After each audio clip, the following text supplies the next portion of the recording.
Bien, ya debe estar grabando. Perfecto. Ahora voy a empezar a presentar las láminas. Un momento, por favor.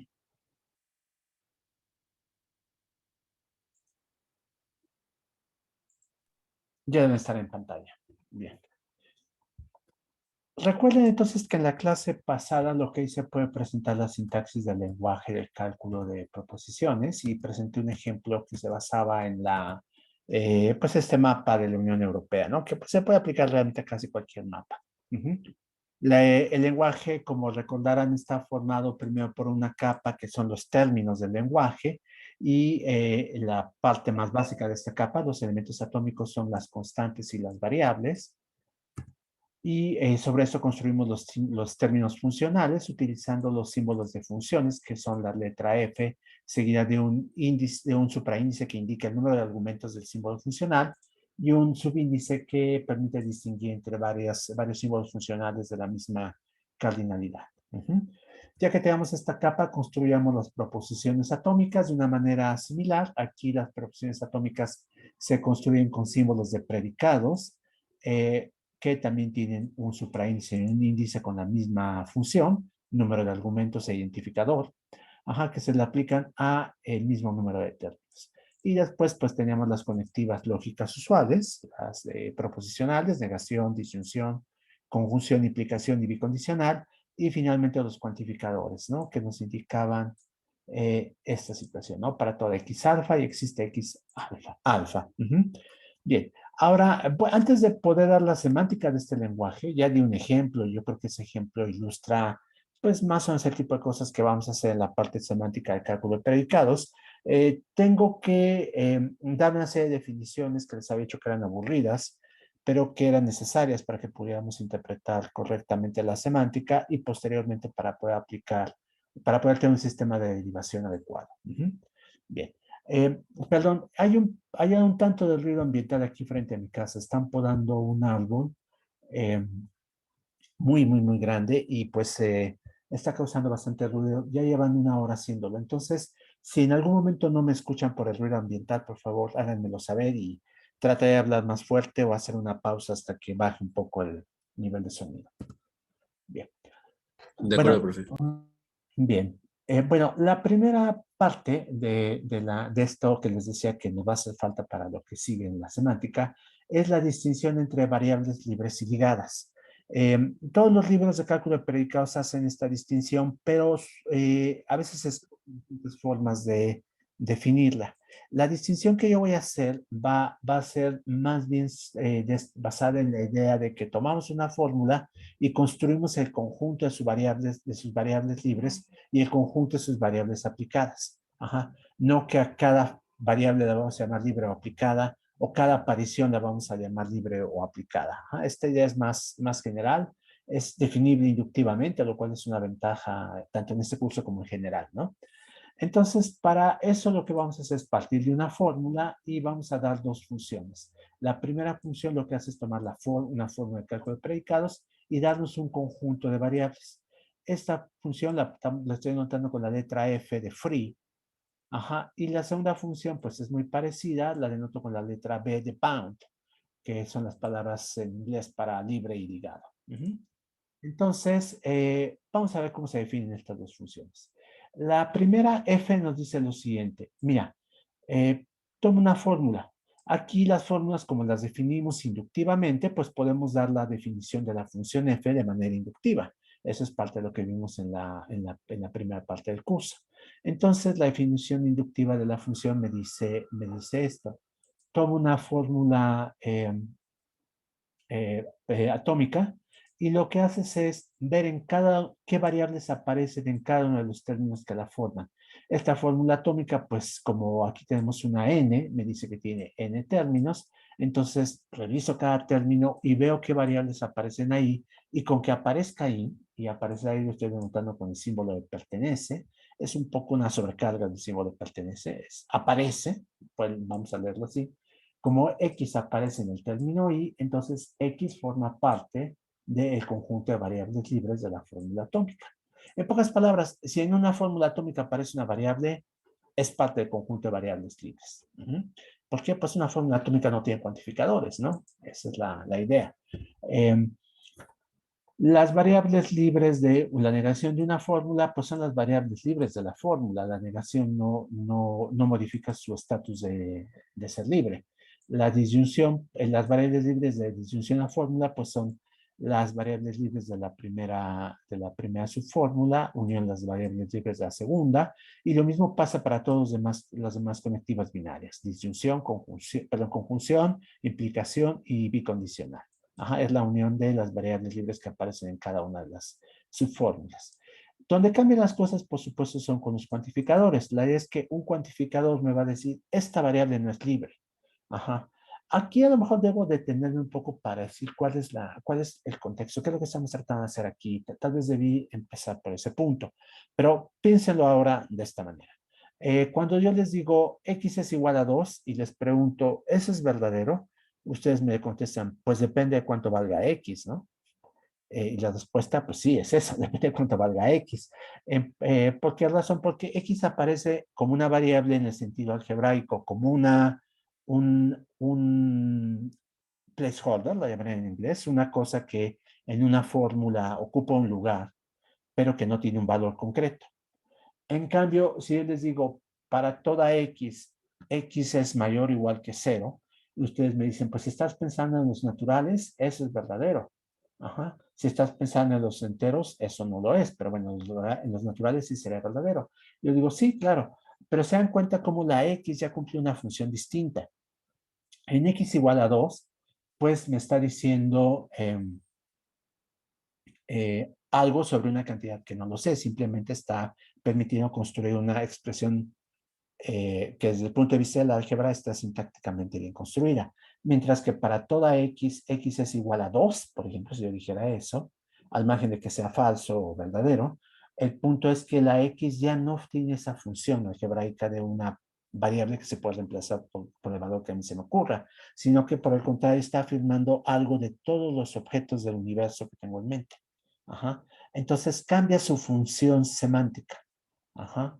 Esa es la cuestión. Entonces el cuantificador hace eso, cambia la función de una variable, ya no tiene el mismo papel en una fórmula que antes, y por lo tanto lo que yo hago con las variables ligadas es decir, esta variable significa otra cosa, o puede significar otra cosa, cuidado. Ajá. Entonces, por esa razón lo que hago es que en fórmulas cuantificadas, no digo para toda x alfa, lo que voy a hacer es tomar las variables libres de la parte alfa de esta fórmula, vean la fórmula completa es esta, para toda x alfa, veo qué variables libres hay en la parte alfa y elimino de ellas a x. ¿Por qué? Porque x ahora ha sido capturada, ese es el término que se utiliza, por un cuantificador. Ajá. Y para el cuantificador existencial, pues hago exactamente lo mismo. Si yo digo existe x tal que alfa, en alfa puede ser que quizá haya estado libre, pero ya no lo está. Es lo que estoy diciendo aquí. Ha sido capturada por ese cuantificador existencial. Ajá. Bien. Ahora, ¿qué pasa con las variables ligadas? La idea de variables ligadas es precisamente lo contrario. Estamos viendo cuáles han sido capturadas por un cuantificador y por lo tanto su significado puede haber cambiado. Entonces, aquí tenemos que en el caso de una fórmula atómica, pues esta fórmula por definición no contiene cuantificadores y por lo tanto el conjunto de variables libres es vacío. Si yo niego una fórmula, no modifica el conjunto de variables ligadas de la fórmula. Si hago la disyunción de dos fórmulas, pues las variables ligadas de esta fórmula nueva van a ser las que ya tenía en la parte alfa y las que ya tenía en la parte beta. Y esto lo hago para todas las conectivas proposicionales, conjunción, implicación y bicondicional. Finalmente, si yo veo las variables ligadas de una fórmula para toda x alfa, lo que veo es cuáles variables ya estaban ligadas en la parte alfa de esa nueva fórmula y le agrego ahora a x, porque x acaba de ser capturada por un cuantificador. Y lo mismo pasa con el existencial, por supuesto. Si yo lo que hago es ver cuáles estaban ligadas en la parte beta y le agrego ahora x. Eso es lo que me dice esta lámina. Bien, tal vez sea buena idea presentar algunos ejemplos. Déjenme ver si aquí en las láminas incluyo uno. No. Entonces voy a poner uno en el blog. Permítanme, voy a compartir todo el blog, por toda la pantalla.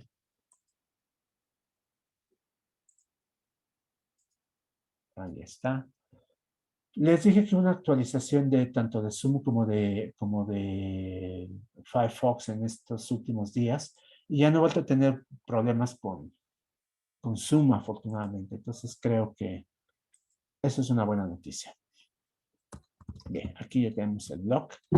También este programa del blog se actualizó en estas semanas y tampoco me ha dado problemas. Bien, vamos a tomar una fórmula muy simple. Por ejemplo, la fórmula P11 de X y P12 de Y. Vamos a llamarle esta fórmula beta. Entonces me pregunto por las variables libres de beta. Pues claramente son X y Y, ¿no? Me pregunto por las variables, esta B parece beta, permítanme. Ahora sí, por las variables ligadas de beta, y pues esto es claramente el vacío. Ahora, ¿qué pasa si tengo una fórmula más compleja? Por ejemplo, vamos a llamarle esta fórmula gamma. Gamma es una fórmula de este estilo.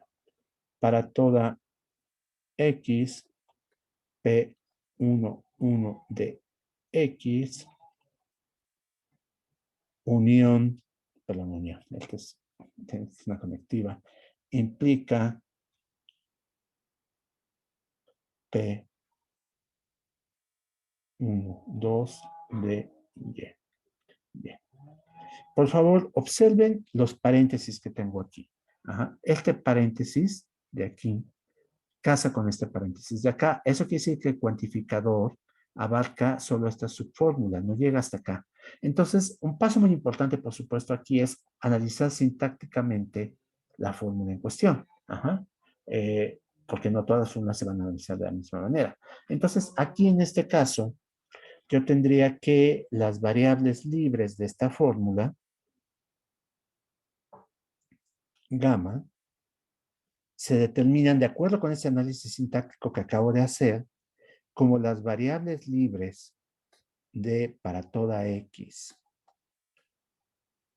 P11 de X, unión las variables libres de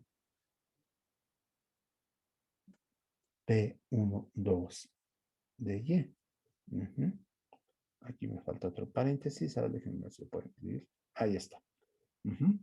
Y entonces esto, pues, vamos a ver cómo se analiza. Resulta que la primera parte me daría esto. Serían las variables libres de esta fórmula P11 de X menos, aquí vamos a poner entre paréntesis, X, porque X está siendo capturada aquí por el cuantificador, es decir, corresponde a lo que tengo acá en esta cláusula, ¿se dan cuenta? De este lado, en cambio, lo que tengo pues es la cláusula inicial de mi definición, esta de acá. Tengo una fórmula atómica. Entonces, de este lado, pues lo que tengo son todos los términos que aparecen, todas las variables que aparecen en los términos de la fórmula. En este caso, pues es una sola variable, es Y, y entonces aquí tendría el conjunto Y, que fue formado por Y. Entonces, de este lado, pues obviamente lo que voy a tener es, vean, las variables libres de esta subfórmula son X, es X nada más, es el único elemento del conjunto, menos X. Vean, todos estos son conjuntos, ¿eh? Eso es importante, las variables no operan solas, son parte de un conjunto. Y aquí tenemos este otro conjunto. Y finalmente, pues esto me da Y. ¿Se dan cuenta? Porque aquí voy a tener el vacío y acá tengo esto. Bien, pues esta fue muy fácil, ¿no? ¿Qué pasaría en cambio si yo me pregunto por las variables, por esa fórmula ahora? Vamos a llamarla delta. Delta va a ser muy similar, va a ser para toda X, P11 de X, implica P12 de Y. Ahora, quiero que observen cómo aquí esta fórmula de cuantificada no está rodeada por paréntesis, lo cual quiere decir que toda esta parte de aquí, todo esto completo, es el componente alfa, es decir, aquí la cláusula que se aplica directamente sería la última. Si yo me pregunto por las variables ligadas de delta, pues va a ser lo siguiente, va a ser, vean, la regla que se está aplicando es esta de aquí, porque el cuantificador abarca toda la fórmula. Entonces serían las variables ligadas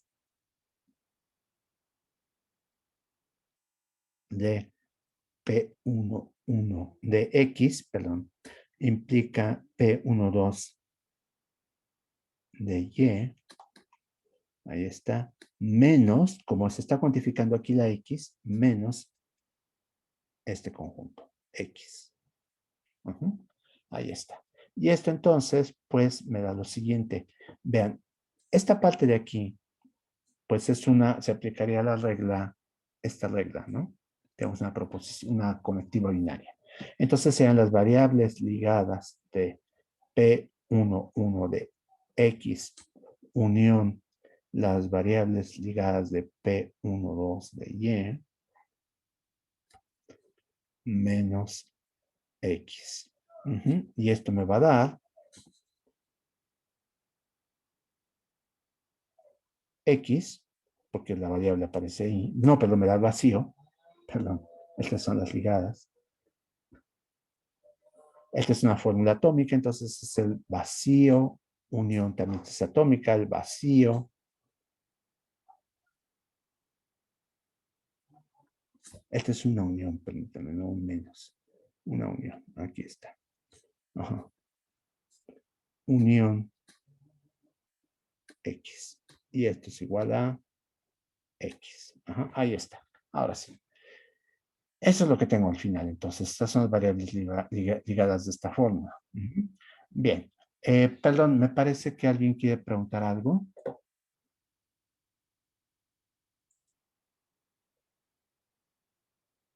No, creo que no. Bien, ahí está. Entonces, déjenme volver a compartir la pantalla.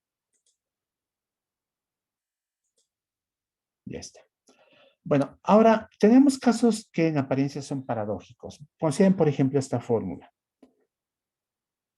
Vamos a llamar esta fórmula phi.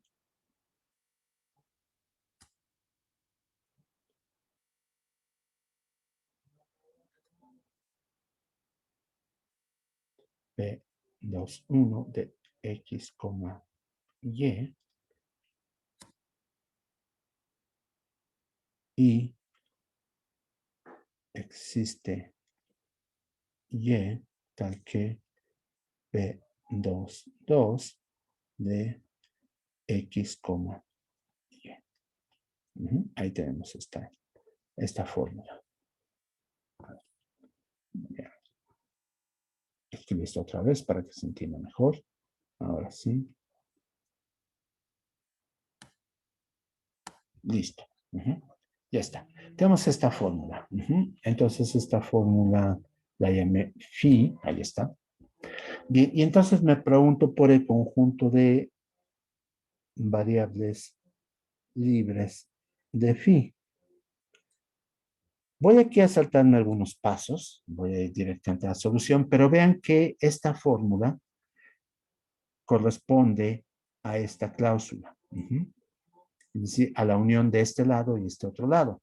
Entonces, tendría que ser, pues aquí una unión de los conjuntos, y entonces me fijo ahora en la primera subfórmula, que es esta, y entonces corresponde a esta cláusula, y es las variables libres que hay aquí, menos la X, porque la X está siendo capturada por el cuantificador. Las variables libres que hay en esta parte son Y, al conjunto X y Y le quito X, y entonces me queda el conjunto Y. ¿Ya se dan cuenta? Ahí está. ¿Todo el mundo de acuerdo por qué me queda Y? Bien. Ahora, de este otro lado, lo que hago es lo siguiente. Hago el mismo análisis. Esta es una fórmula cuantificada existencialmente. Entonces, quiere decir que tengo que calcular las variables libres de esta parte nada más. Ajá.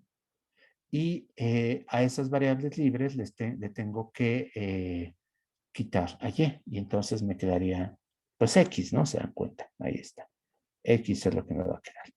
Y entonces esto me da por resultado final x, y.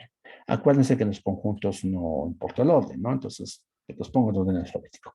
Bien, pero si hago el cálculo de las variables ligadas de phi,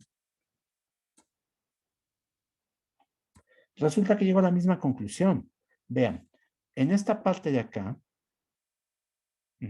¿cuáles son las ligadas? Tomo las ligadas de esta parte que es atómica, y no hay ninguna, obviamente, porque es atómica, y le uno la X. Entonces me quedo con la X en esta parte. Y tomo las variables ligadas de esta otra parte, y pues me va a dar Y, ¿se dan cuenta?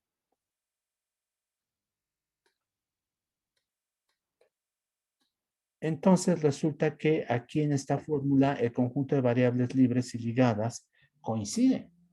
Pero es porque en partes de esta fórmula phi, Y aparece libre y en otras partes aparece ligada, y lo mismo pasa con X. En unas partes aparece libre y en otras partes aparece ligada. Por lo tanto, las dos aparecen en ambos conjuntos. Mucha atención, más adelante voy a presentar reglas que dependen de manera básica de calcular el conjunto de variables libres de una fórmula. Las ligadas no las voy a usar tanto, pero las libres sí.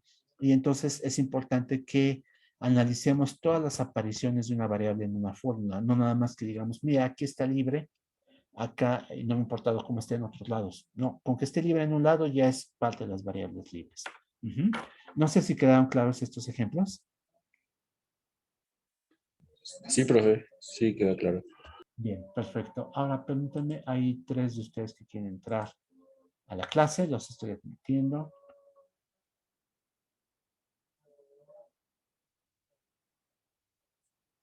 Entra. Perfecto. Entonces continúo y lo que voy a hacer es presentar la noción de sustitución en fórmulas. Esta es una noción básica para lo que vamos a hacer en inferencias. Y depende de esta que acabo de explicar ahora. Bien, aquí está. Ya tengo otra vez las láminas y vamos a, bueno, una pequeña definición que también nos va a ser útil más adelante. Definición de fórmulas cerradas. Si usted tiene una fórmula del cálculo de predicados en el que su conjunto de variables libres es vacía, la vamos a llamar cerrada. Esa fórmula es cerrada, ¿por qué? Pues porque no tiene variables libres.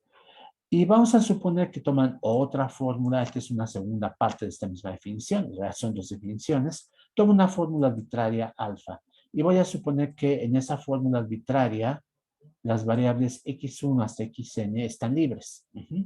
Entonces, la cerradura de la fórmula alfa es la fórmula siguiente, vean, yo cuantifico universalmente las variables libres que estaban libres en alfa. Entonces, para que vean, esta cerradura va a importarnos cuando veamos lo de bases de datos, que vamos a ver que a veces estamos calculando la cerradura de una fórmula. Pero el concepto es bueno introducirlo aquí, ya saben que aparece en algún momento, aunque yo me referiré más adelante. Bien, ahora sí, vamos con sustitución en términos. ¿Qué es la sustitución en términos? Supónganse ustedes que tienen una fórmula y en esa fórmula aparece una variable libre. Entonces dicen, mira, esa variable libre, yo quiero reemplazarla por algún otro término de mi sublenguaje de términos. Tengo, por ejemplo, P11 de X y quiero cambiar en P1 de X a la X por la constante C. Entonces, lo que yo intuitivamente obtendría es la fórmula P11 de C. Bien, ¿por qué cambié la X por C? Bueno, vamos a definir sistemáticamente cómo se hacen estas sustituciones. Y esto va a basarse en la estructura inductiva tanto del conjunto de términos como del conjunto de fórmulas. Entonces, atención, empezamos con la parte de términos. ¿Cómo se reemplaza una variable en un término? Esta parte pues es más o menos fácil, más o menos obvia como por qué es así. Si yo les digo, mira, aquí la X, te doy la orden de que envíe la X por T. Así vamos a leer esto. Sustituye a X por T o reemplaza a X por T. Entonces, pues lo que hacen es que ven aquí la X y en donde estaba la X, pues escriben una T. Así de simple. Entonces es muy sencillo. Esto, por cierto, nuevamente es código Haskell ejecutable, no se dan cuenta prácticamente. Si les piden una práctica de programación que hagan un programa que haga esto, esta primera parte es muy sencilla. Ajá. En la X cambia la X por T, pues me quedo con la T nada más. Entonces yo les digo, mira, en el término Y cambia la X por T, la respuesta es, oye, esta variable y esta variable son distintas y es lo único que hay. Entonces la X no puede aparecer en la Y, por lo tanto, no hago nada.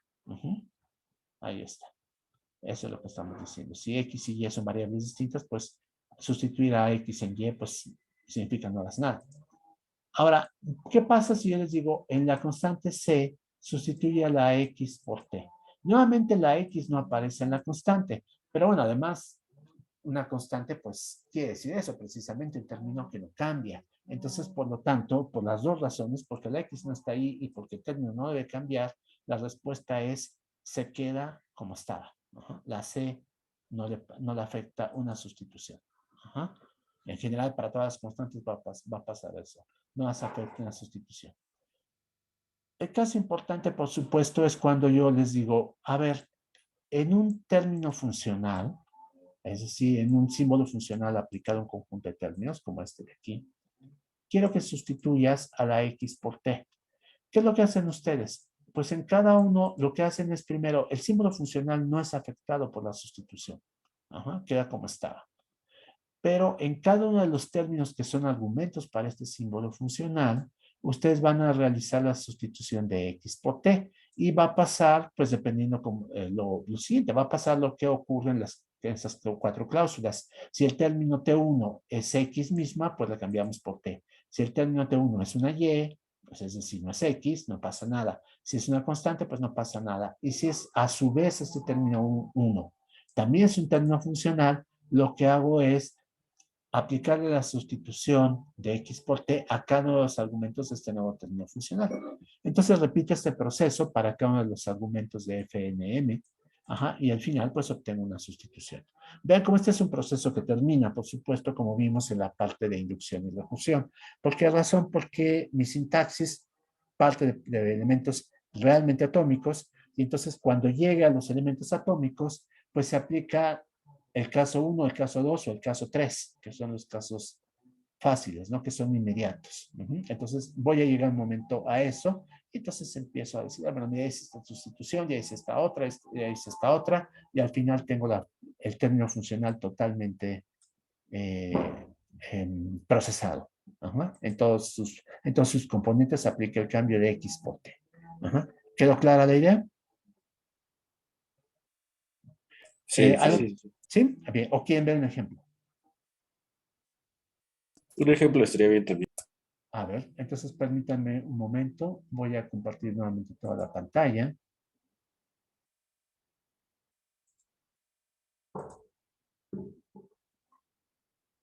Y están viendo toda la pantalla, ¿verdad? Sí, profe. Bien, ahí está. Entonces vamos a poner aquí un ejemplo muy sencillo. Si yo les digo, a ver, en F2, 1 de F1 de X, F2, 1 de Y, C, aquí cambia a la X en todo esto. Vamos a poner un paréntesis para indicar que es en todo esto. Cambia la X por, permítanme, ahí está, por Z. Ahí está. Bien, ¿cómo funcionaría esto? Vean que de acuerdo con la definición se aplicaría la cláusula 4 y entonces digo, mira, en F2, 1, esto no cambia, aplica esto en F1, 1, ahí está, F1, de X, perdón, es que creo que mi pluma ya no está escribiendo bien, voy a tener que reemplazarla pronto. Está escribiendo pésimo. Permítanme cambiarle tengo aquí un reposo, entonces no me tardo. Simplemente sustituir una punta por otra. Un momento. Bueno, eso es lo que me prometió el fabricante, así que espero que funcione bien.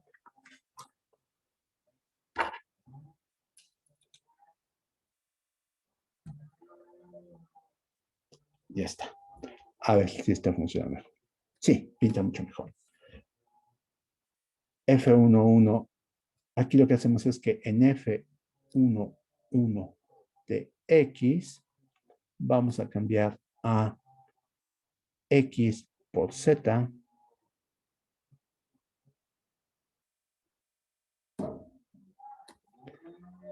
Coma. Y en F21 de Y, C vamos a cambiar a X por Z. Eso es lo que tenemos que hacer. Bien, entonces seguimos. F21 de... Vean, esta parte también corresponde a un símbolo funcional, ¿no? Un término funcional. Entonces vamos a tener que hacer lo mismo. Este es un 2, perdón, está equivocándome. F11 de X, donde reemplazo a X por Z. Y acá pues hago lo mismo. Sería F2, este es un 2, permítanme. Ah, no, es un 1. Aquí está. F2, 1 de Y, donde cambio a X por Z, coma, y en C también voy a cambiar a X por Z. Bien, ahí está. Entonces tengo que hacer estos cambios, ¿no? Y vean cómo ahora, en este caso, pues F11 no soy afectado. Y resulta que en X cambio X por Z, es la cláusula 1 de mis reglas, este de aquí. Y entonces me quedo con Z. Ahí está, Z. Acá este símbolo pues ya vimos que no se vio afectado. Y en Y tengo que cambiar X por Z y es la cláusula 2, ya se dan cuenta, entonces no pasa nada. Y se queda igual. Ahí está. Y finalmente, en C tengo que cambiar X por Z y es la cláusula 3 de mis reglas, ¿no? Y entonces, pues a la C no le pasa nada tampoco. Y ese es el resultado final de la sustitución, ¿sí? ¿Se dieron cuenta? Eso es lo que hice. Bien, entonces ahí está. Ahí concluye la sustitución. Esta es la respuesta. Bien. Ahora, regreso a las láminas. Un momento, por favor.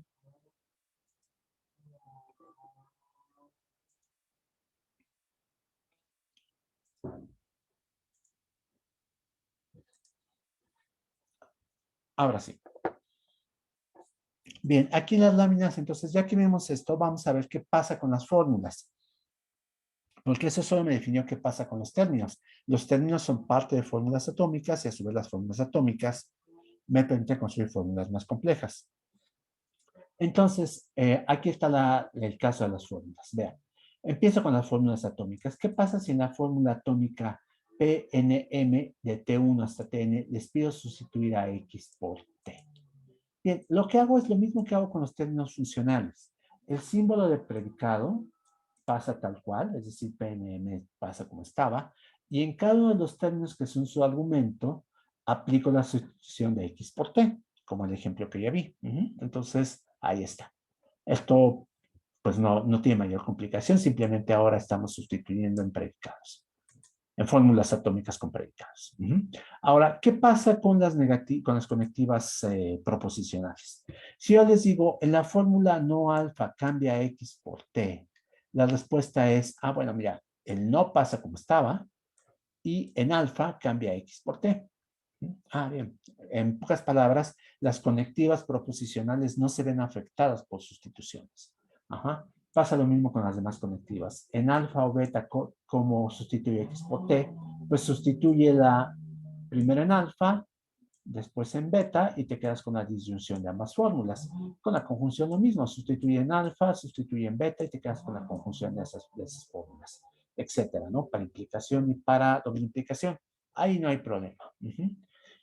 Entonces, esta parte, pues es relativamente trivial, por supuesto. La parte interesante es cuando pongo cuantificadores. Acuérdense que lo que dije es, quiero cambiar las apariciones libres de una variable por un término.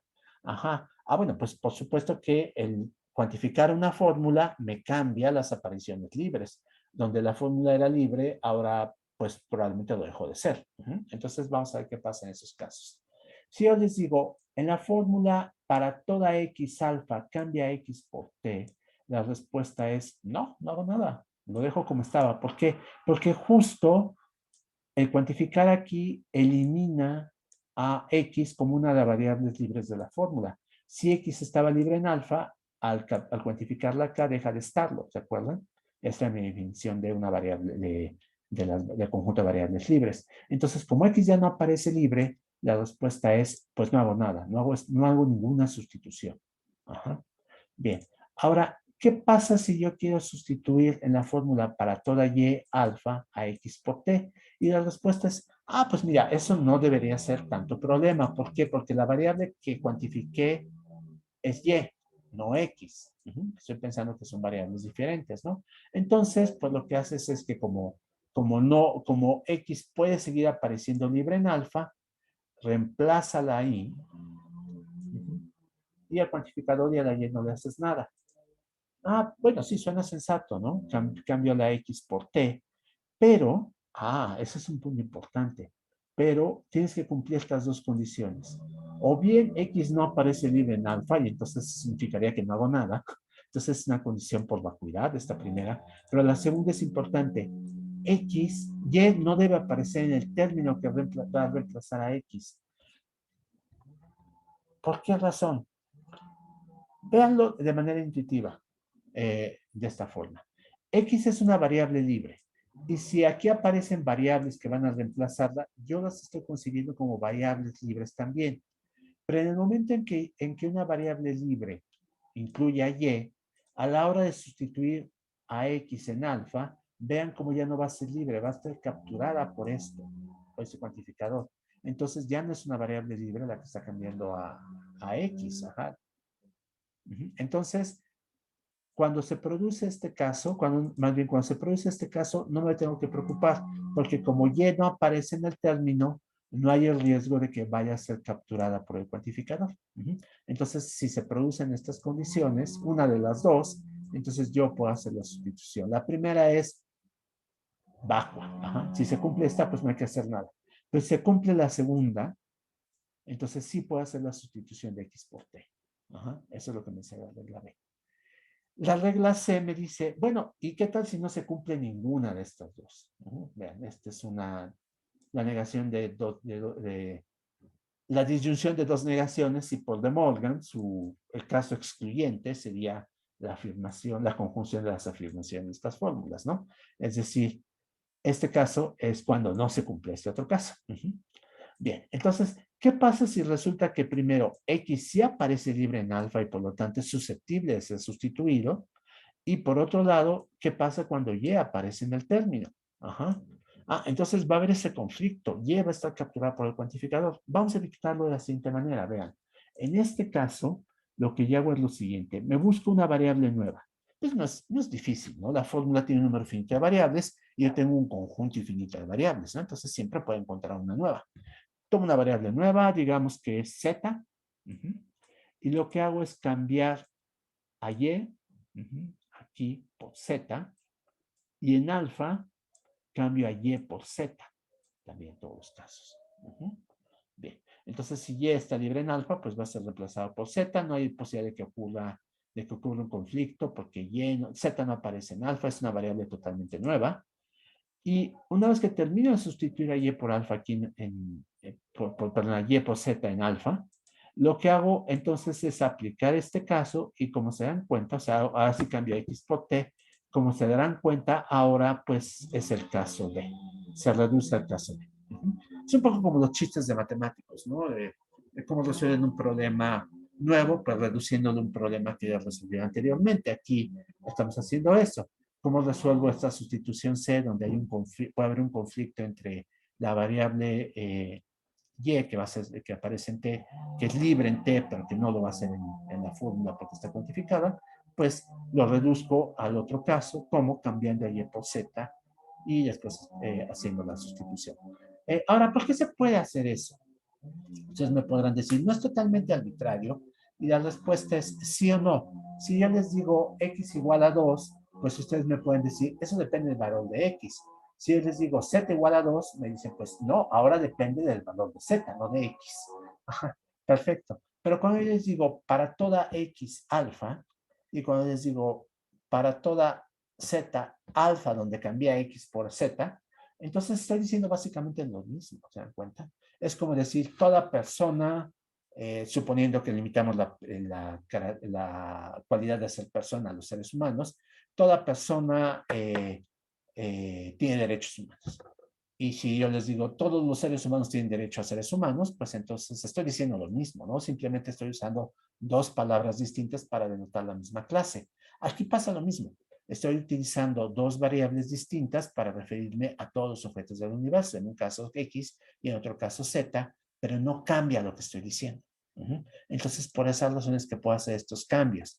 Y es importante, por supuesto, que es una variable nueva para que no vuelva a presentarse un conflicto. Usar una variable nueva me garantiza que no se va a presentar este conflicto. Bien, bueno, ahora, ¿qué pasa con el cuantificador existencial? El cuantificador existencial, pues lo que requiere son tres reglas análogas a las de cuantificador universal. Es decir, el caso en el que tengo existe x tal que alfa, les pido cambiar a x por un término y no hago nada porque x está capturada por el cuantificador existencial. El caso B, donde tengo existe y tal que alfa, donde les pido cambiar x por t, si hago el cambio siempre y cuando y no aparezca en t.